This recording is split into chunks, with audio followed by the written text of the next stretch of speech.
really what it is, it's using a solid filiform needle to treat myofascial trigger points, which are those kind of taut bands, those knots you get in your neck or your back or your hip or wherever.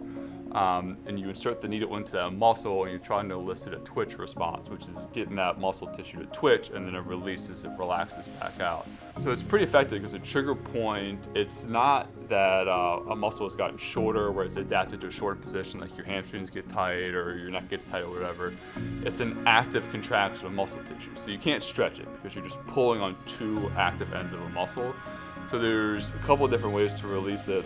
You can do it manually with your hands, so you have to hold and create some pressure, and you can only get so far with your hands. You can't get that deep, it's only on the surface. Or you can use a needle, and it's really thin needle inserted into the muscle, and then it releases that tissue. It's something that I could use for almost anybody. Anybody that's in pain or has any movement compensations, or they're moving weird, or they feel a little bit weak, they have restricted range of motion.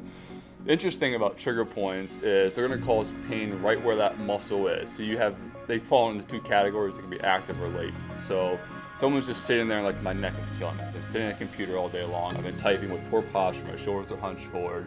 And an active trigger point is going to cause pain there at rest, but it will also cause referred pain. And that's because it's this involvement with the spinal cord, and it starts to travel. So your upper trap is, I think everyone's experienced a knot in that muscle right there. That'll cause pain up into the side of the head, the ear, and the halfway down their arm. Someone tells me that something like that, and then we'll all go in, or anybody that does this, they'll go feel with my hands. And you can feel, you know what relaxed muscle tissue feels like. And what they're knotty, they're ropey, and you can kind of snap back and forth over it.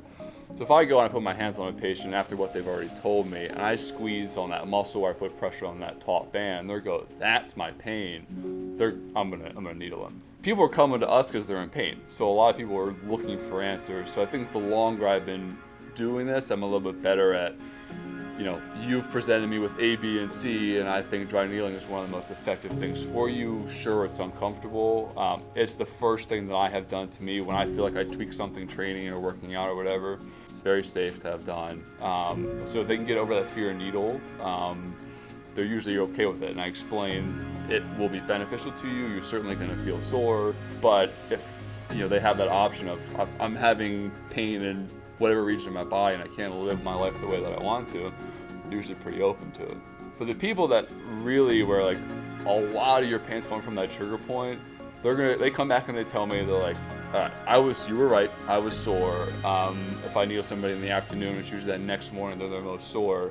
Once that soreness fades, they go, okay, that pain on my neck it's decreased quite a bit, and it's very rare for it to go away in one session, but there's a noticeable sustained change like once that soreness fades.